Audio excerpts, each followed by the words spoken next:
Thanks for being here. Subscribe to Cheating Stories Best so you don't miss new stories. I, Blake Rogers, have known the three Nelson sisters since I was 10 years old, and at that time they were 8. Wilma, 10. Gail, and 12. Marcy. We lived on the same block, and our parents were friends. So I talked to them often. Gail and Wilma were a joy. They were always upbeat, friendly, and very sweet, both similar in appearance to Amy Adams.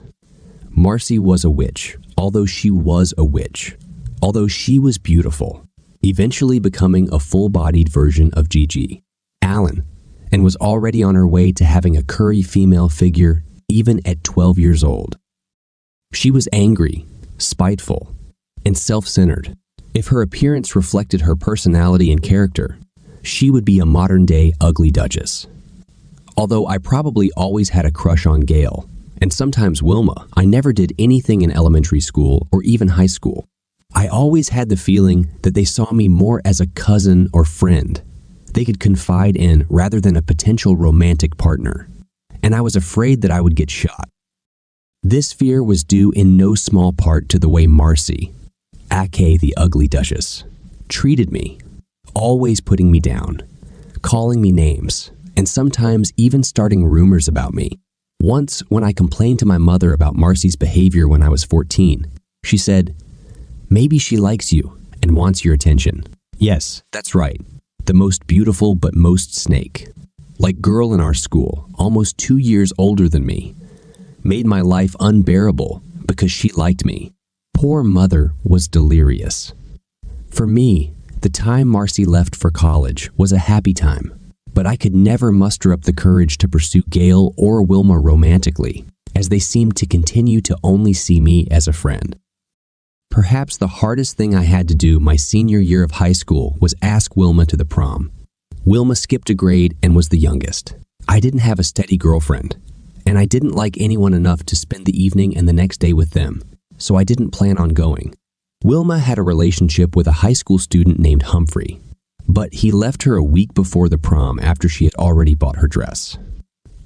She came to see me sobbing, especially since she was elected to the prom court. Gail was prom queen. They were both very loved. If I had gotten my hands on Humphrey at that moment, I would have killed him with my bare hands. Not that that had anything to do with it, but I was the starting linebacker on our conference championship football team and was certainly physically capable of doing it. Trying my best to distract Wilma from crying, I said, "Look, I don't have a date for the prom. I would be delighted to accompany one of the special members of the court to the dance." Wilma immediately stopped crying. "Will you really do this for me?" "Oh, thank you so much, Blake." She kissed me on the cheek and then asked me about the time and activities after. She told me the color of her prom dress so I could buy a matching bodice. She kissed me on the cheek one more time and then hurried home with a smile on her face. Wilma and Gail both looked very, very good on prom night. I was proud to accompany Wilma, but at the same time was completely upset. I could tell there was no romantic spark on her part, so by the time we returned from all the post-prom activities the next day, I only received hugs and kisses on the cheek.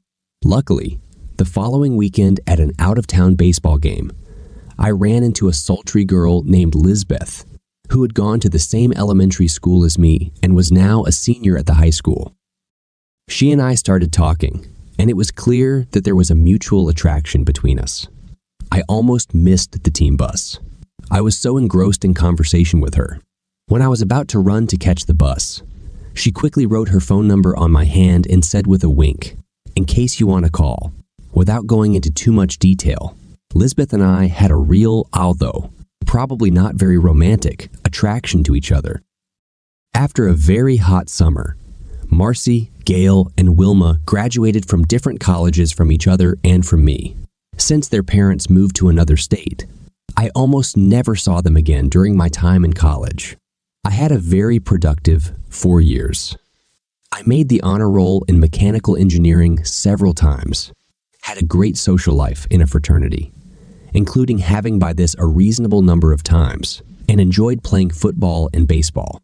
While I had always been fit and strong, I had also matured physically in many ways and had even grown 3 inches and gained 15 elbs of muscle, losing any semblance of plumpness on my face and torso. Luckily, my best job offer was in the big city where Gail and Wilma's parents now lived, and where everyone else, including Gail, Wilma, and Marcy, were also based. I learned about this from my parents, who kept in touch with Nelson, and ended up at a party about 2 weeks after I started working. Wilma was there with her regular boyfriend. Marcy was there with her first husband, and Gail was there alone. After the first 20 minutes, it became obvious that Wilma and Gail were still sweet, friendly, and cheerful. It was also clear that Marcy was still a total badass, and her husband was henpecked, although there was no denying that Marcy was now as beautiful as a woman could be. What changed, however, was the way Gail looked at me. From the second we hugged in greeting, 2 things became clear. My old childhood and teenage crush on her was back with renewed vigor, and the way she looked at me was very different from the way we went to school together. Her sensual touches and glances when communicating with me were not just friendly. Just 2 months after her parents' party, Gail and I became lovers. Within 18 months of that party, we were married, at which point Marcy was with her second husband, despite Marcy's presence at our wedding and reception. They were a true joy. The only fly in the ointment was that Marcy got drunk at the reception and quarreled with her husband. Family life with Gail was wonderful, except for the forced interaction with Marcy, whom I now called Evil Marcy, mostly only in my imagination, but sometimes in front of Gail. Despite how despicable I thought Evil Marcy was, both Gail and Wilma insisted on communicating with her and her husband or boyfriend at the moment. With their forgiving, friendly, and devoted personalities, both Gail and Wilma were oblivious to Marcy's many flaws, and they didn't like it when I criticized her. So, to keep the peace and since I loved Gail and Wilma, I stopped complaining about mean Marcy. Unfortunately, I think my lack of grievances related to Evil Marcy began to be interpreted by Gail and Wilma as a change in my attitude towards her, and that I actually liked her. They thought Marcy kept teasing me about being cute. Gail and I had been married 4 years when Wilma and her husband Jack celebrated their 5th anniversary. Gail, and presumably Marcy, although I couldn't believe it, wanted to do something nice for her. So, they arranged a weekend trip. Although it wasn't my idea, Gail and Marcy rented a 4-bedroom house near the alpine and cross-country ski area, and their parents, Nelson and their 3 daughters and spouses, Marcy was already with her 3rd husband, were planning to spend a long weekend there. Gail, Wilma, Jack, their parents, and I went on Thursday afternoon. Marcy and her husband Wilton were scheduled to leave on Friday morning. And since I had an urgent project that needed to be completed by Friday afternoon, I planned to drive separately from them and then ride home with Gail on Friday. At noon, I received a phone call that complicated my life. "Hello, dear." Gail began the conversation in her pleasant, friendly, loving voice. "How is the project going?" "So far, so good, darling. I'm running the final simulations on the computer now, and if there are no problems, I can leave as planned around 2:30 or 3, I replied. "This is great. I can't wait to see you," she sang. "However, there's a slight complication. Wilton slipped on the ice this morning and won't be able to go. But Marcy is dying to come, and he has no problem with her coming without him. So she needs a ride. Why can't she drive the car herself? There's a forecast for snow, and she doesn't have a 4-wheel drive like your Subaru, and she's afraid to drive in the snow alone anyway. In fact, she and Wilton were planning to delay their departure and ask to be with you even before he slipped. Please, please, please, please, be kind and bring Marcy here. Her house is on your way," Gail pleaded with a sigh. "Okay, tell her that I'll pick her up at 3:00, I said. After a series of squeals, thanks, and promises of nirvana, Gail ended the call. I sighed and went back to work. It was snowing heavily when I picked Marcy up at 2:58. I wasn't too worried because my Subaru Outback had gotten me through a lot of tough situations. In her typical haughty manner, Marcy ordered rather than ask me to carry her suitcase and cross country skis to the car, which I reluctantly did, while she struggled to the passenger door in a short skirt and 3-inch heels. Who the hell wears a short skirt and heels to go to the ski slopes in winter? I asked myself rhetorically. About an hour into the drive, Marcy began an alarming conversation. So tell me, Blake, why didn't you always like me? I decided to be honest. Because you're evil, Marcy. You always look for the worst in people. You took every chance you got growing up to abuse me, and you've changed damn little, as evidenced by the fact that you're already on your 3rd husband before you're even 30. Well, if you weren't so straightforward, I might have treated you better, but I just liked tugging at your chain since I knew you had a crush on my little sisters. She laughed devilishly.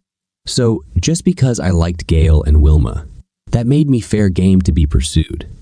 I tried to make you a man, not the Boy Scout you were. Look, there's nothing wrong with you, so I must have helped in some way. You didn't help me at all. I became who I am, despite your low blows and meanness, I retorted. We continued to fight for the next half hour as the snow continued to fall. I didn't try to hit her, and she didn't seem at all alarmed by my comments. Then she said something amazing. Well, maybe if you showed me a little more attention instead of worshiping the shrines of my sweet sisters, I would be kinder to you.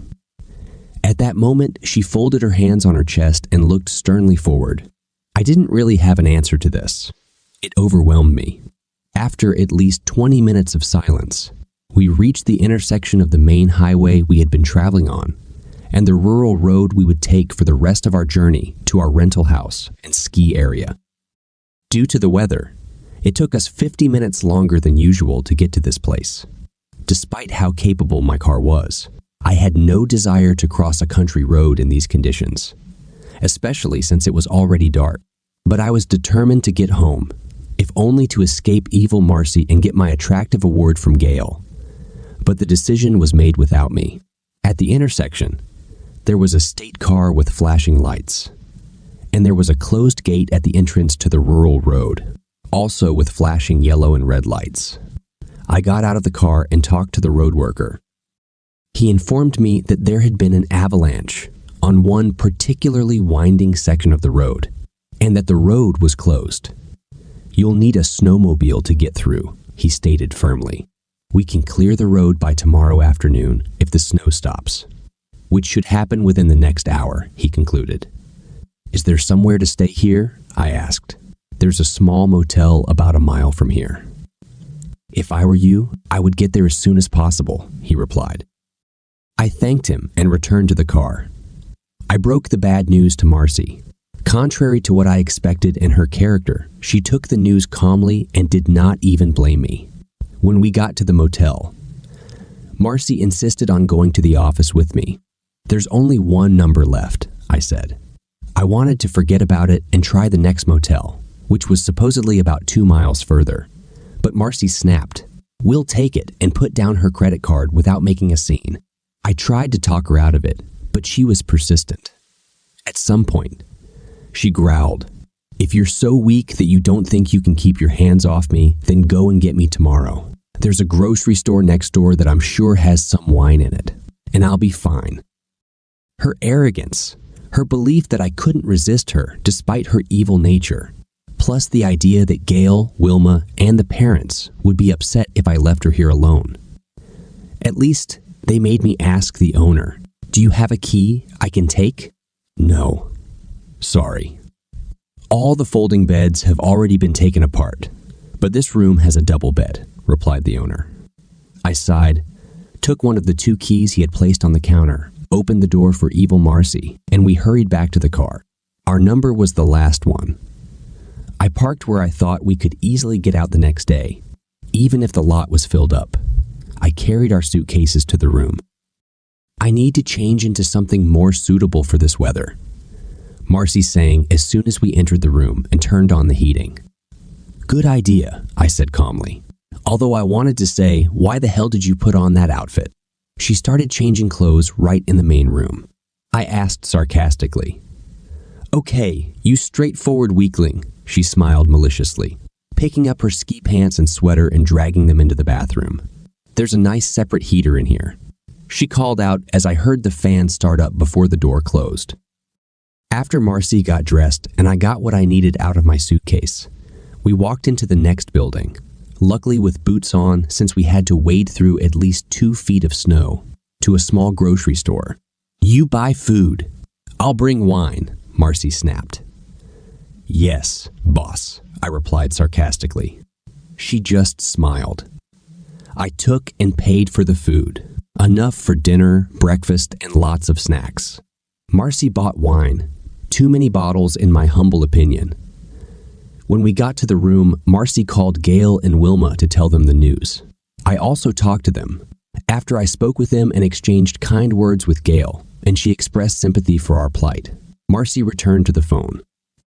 Her last words, followed by an evil laugh, were, "Don't worry, Gail.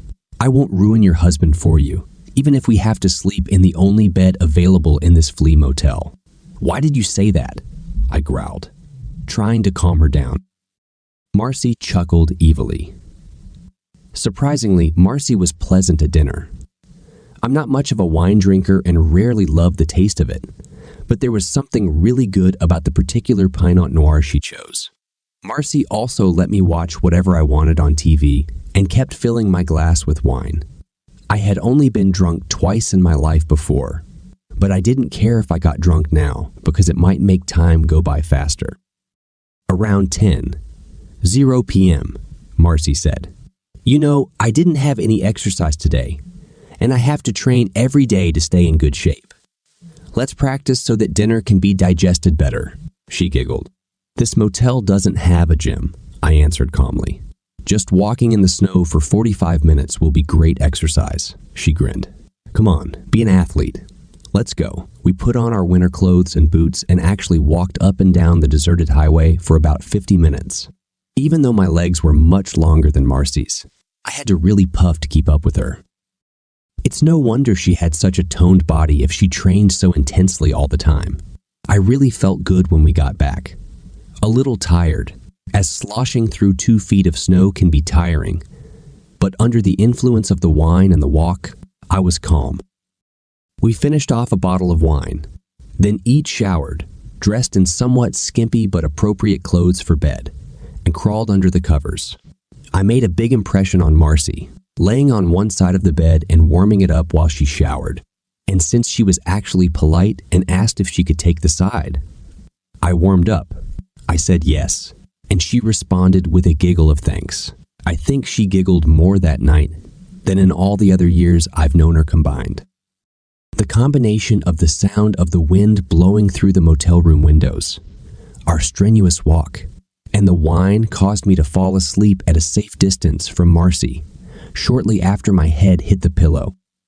After some time, I found myself in the middle of one of the most beautiful and realistic dreams of my life. I sleep with Gail. I sleep with Gail. I swear that not only was the feeling realistic, but the accompanying sounds were there too. And suddenly, I realized that I was not in a realistic dream, but in reality.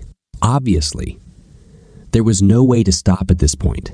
I realized that I had just slept with my evil sister-in-law. I really wanted to feel bad about this. I knew that I had to get out of this situation as gracefully as possible. Maybe she won't remember. Now, in her sleep, I tried to deceive myself. When I woke up the next morning, the first thing I saw was a naked Marcy coming out of the bathroom, drying herself off, no doubt straight from her shower. I've seen her in a bikini twice already, and both times my spontaneous thoughts really bothered me, but completely naked. She was even attractive. She looked like a goddess. "Wake up, stallion," she giggled. "It's already more than 10:00, and the checkout time is noon. We need to have breakfast before we hit the highway and hope the road to the house is clear." While my brain was waking up, I thought, did we really sleep twice last night? Apparently, I was looking at her naked, godlike body, thinking, because she broke into a devilish grin and then giggled. "Judging by the expression on your face, it looks like you want a snack on me," she said. Then, without further ado, she stood up and walked closer. I lay on the bed, staring at the ceiling, my mind blown. When Marcy came out of the bathroom, I went and took a shower and then got dressed.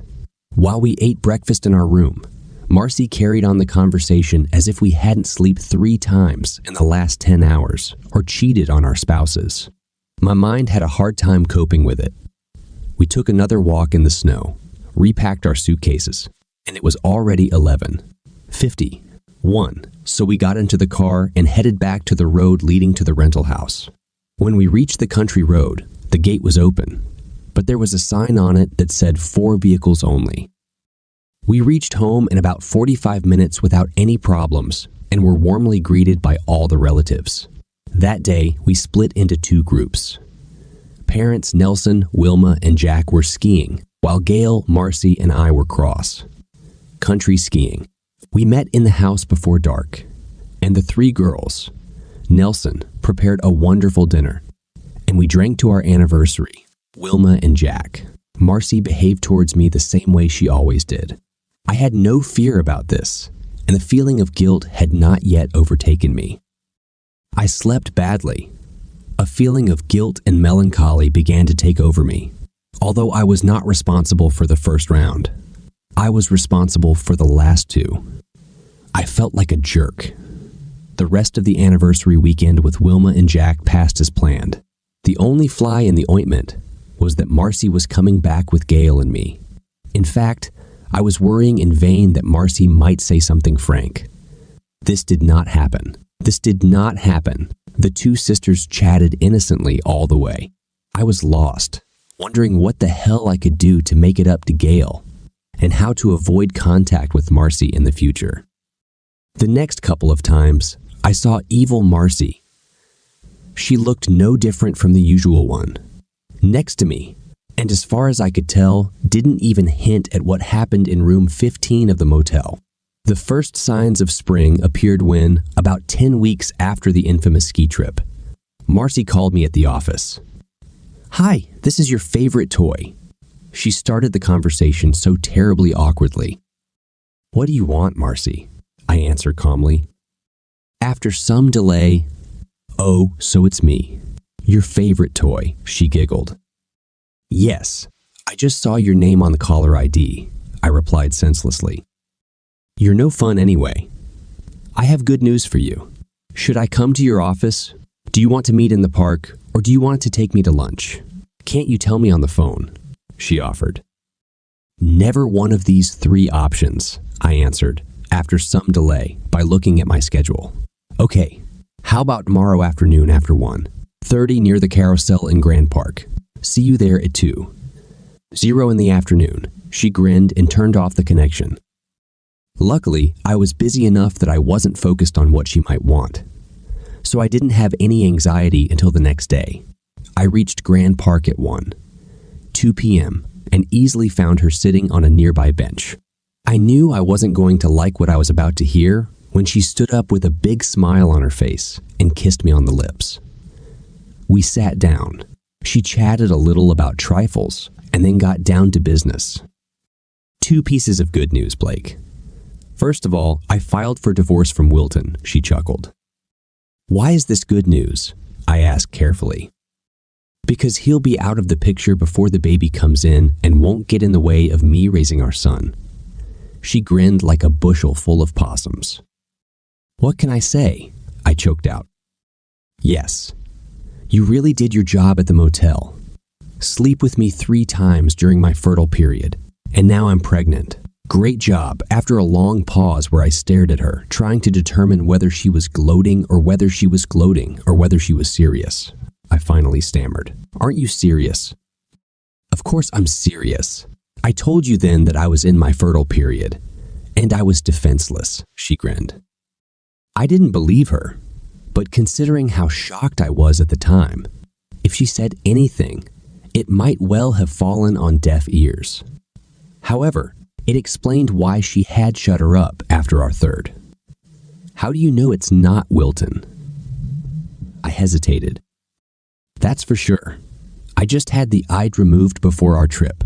I didn't let Wilton touch me for 2 weeks after I got back, using the excuse that I didn't want him to hurt his back after he slipped and fell. I am estimated to be 10 weeks pregnant, and our relationship was 10 weeks ago. And drumroll, I just took a DNA test, and it's not Wilton. And the only person I've had intimacy with other than him in the last 6 months is you. Aren't you excited? She beamed. I put my head in my hand and almost cried. Marcy kissed the back of my head and said, "Don't be a wimp, Blake. I'm going to name our son William Blake Nelson, going back to my maiden name. I'm not going to tell anyone but him when he turns 20. 1. I don't expect any financial commitment. Just teach him how to throw a baseball and stuff like that. Just be friendly and compassionate. That's not too much of an expectation, is it? Why did you set me up, Marcy? Why did you choose me to be the father of your child? With your looks, despite your evil nature, you could choose almost any guy in the world," I groaned. "Stop whining," she grinned. "You are a good candidate. You have the right combination of looks, intelligence, and character to provide good children." "Children? What do you mean by children?" She grinned. "You never know what life holds in itself. Now answer my question. If I don't tell anyone that you are a father and don't ask for financial support, since I'm already rich, will you play ball with our son and take care of him?" I sigh. "As long as you don't tell anyone else. I'm not asking too much. It looks like you've been planning this for a long time. However, how did you do that?" "I know, but you will never know." She laughed. "Now, why don't you pull up your big boy pants and invite your babies? Mommy over for a late lunch." In an ideal world, no one would ever know or even guess that William Blake Nelson was my son besides him. When he is 20, 1 year old, and my happy marriage with Gail would be forever. And evil, Marcy would only be on the periphery of my life. However, as you know, the world is not ideal. Marcy was the hottest pregnant woman in history. It seemed as if she was born to be pregnant. She gained exactly the right amount of weight, had perfect muscle tone, was glowing, was never sick in the morning, and had a short, painless labor. She told the family that the father was some random guy she had a one-night stand with after she dumped Wilton. And given her story, it seems like everyone believed her. All family members seemed willing to help. I didn't have to interact much with Marcy during the first 6 months of her pregnancy, which was fine with me, both because I didn't like her personality and because I hated the lustful reaction of my nether regions around her. At the beginning of her last trimester, the situation changed. Shortly after she was 7 months pregnant, Marcy talked Gail into inviting me to a lame class with her, and Gail, being the wonderful, devoted sister she is, talked me into doing it. It was so damn painful to be around Marcy during LeMay's class, while she put on her pants and absorbed every bit of information she could about the birthing process and parenthood. All the other men in LeMay's class were drooling at her, especially since she insisted on wearing provocative clothes. I spent most of the class trying to hide my boner. Marcy was not rude to me at this time, but she enjoyed teasing me and kissed my flushed face, saying, "I'm so happy that my child's natural father is with me." Since I was her coach, I went with her to the maternity ward. Fortunately, I did not have to watch the birth process itself, but I was moved when little William Blake Nelson laid in his mother's arms, and the realization that he was mine hit me like a baseball bat to the forehead. Of course, Gail, Wilma, and parents Nelson were also at the hospital, and everything went well with the birth. So they actually got to see mom and baby within 2 hours of him being born, while I went to the chapel and cried. Eventually, I started visiting William at least once a week, and when he was little, at least twice. I liked being with him. However, it bothered me that every time I visited him, Marcy would hug and kiss me tightly, which would cause an unwanted spontaneous reaction in my crotch. Surprisingly, my own mother unknowingly caused my death. I haven't seen any reason to mention this before, but my irises are a very unusual color.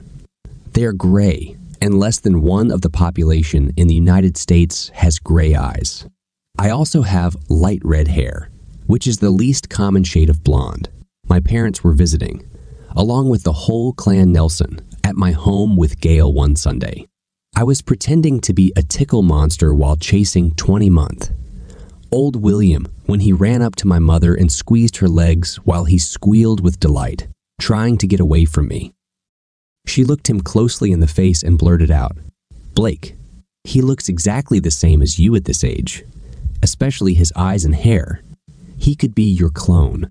Luckily, I got to William and started tickling him right after that statement, so I thought it might have been lost in his squealing and laughing. However, later that day, I saw Gail holding William while she and Wilma seemed to be looking straight into his face and not smiling. That was a bad sign. A little over 3 weeks after my mother's statement, when I returned home from work, I found Gail crying, sitting at the kitchen table with some papers in front of her and an open FedEx envelope. "What's the matter, dear?" I asked, touching her shoulder. She jerked her shoulder away from my touch and handed me one of the pieces of paper that lay in front of her. It was on DNA lab letterhead, and after some illegibility in the middle of the page, it said in bold letters, "Specimen A and Specimen B are closely related. Most likely, Specimen A is the biological father of Specimen B." And with that single sentence, my happy marriage to Gail Rogers, nee Nelson, collapsed. Of course, the whole marriage didn't really end in 1 day or even in 6 months, but that's when it died on the vine. I tried to salvage it, but despite Gail's loving and usually forgiving nature, it was too much of an insult for her. Marcy even did the first selfless act I've ever seen in her life and tried to take all the blame on herself. It didn't work. Within a year, I received my documents after agreeing to split the assets 70-30 in Gail's favor. In an attempt to ease my conscience shortly after my divorce, I moved to a city 500 miles away. While the main purpose of the move was to get away from the family Nelson and the crushing memories of my fall from grace, serendipitously, I also got a better job as a mechanical engineer overseeing some complex projects. Even with only 30 of my family's assets, with the increased income from my new job, I easily got a mortgage on a nice 3-bedroom house in a nearby suburb of the big city. On the second Saturday, in my new home, there was a knock on my door around noon. I didn't really have a chance to get to know my new neighbors because I was working a lot, so I was very surprised that someone knocked on my door.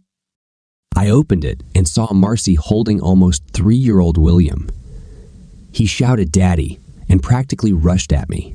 I caught him and showered him with kisses as I entered the house. Marcy followed us.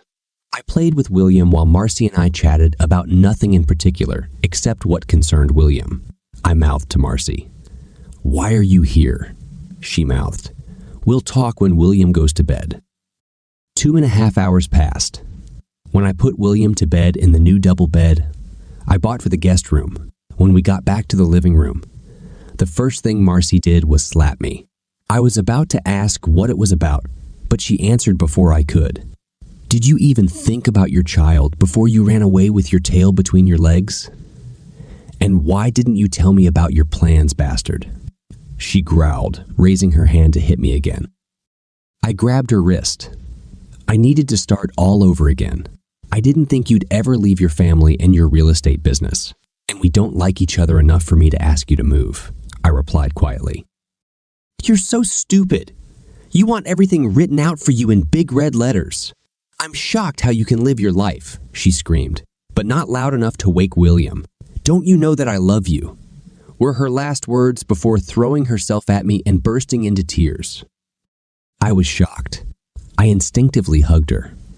When she finally stopped crying, she pulled away, walked into the living room, and sat down, crossing her arms over her chest. I sat down next to her. "I regret my outburst. I know you think I'm evil Marcy, and I didn't plan on taking it out on you when I came here. I've already cashed out my real estate business. I came to force you to accept one of two offers, she said sternly. Okay, I'm listening, I replied. First, I'm moving in with you, and we're raising William together. If you find that you can't stand me, you can kick me out after a 6-month trial period, and you don't have to think about marrying me, no matter what. Then she took a deep breath and continued. Second, I'll move into an apartment nearby and sue you for child support, but you'll still have to be in William's life. Then Marcy turned her head and fixed me with a steely gaze. We both stared without blinking for a very long time. I learned my lesson. She moved in, and 6 weeks later, she announced that she was surprisingly pregnant again. This was 7 years ago. Marcy and I have been married for 6 years. She goes through periods of bitchiness, but motherhood has really changed her for the better. Now, I really like her a lot, and I love my boy and girl to death. Amazingly, I'm now convinced that she really loves me, and I might really love her too. I don't want to overanalyze my feelings, because I'm very happy with the current situation and don't want to rock the boat.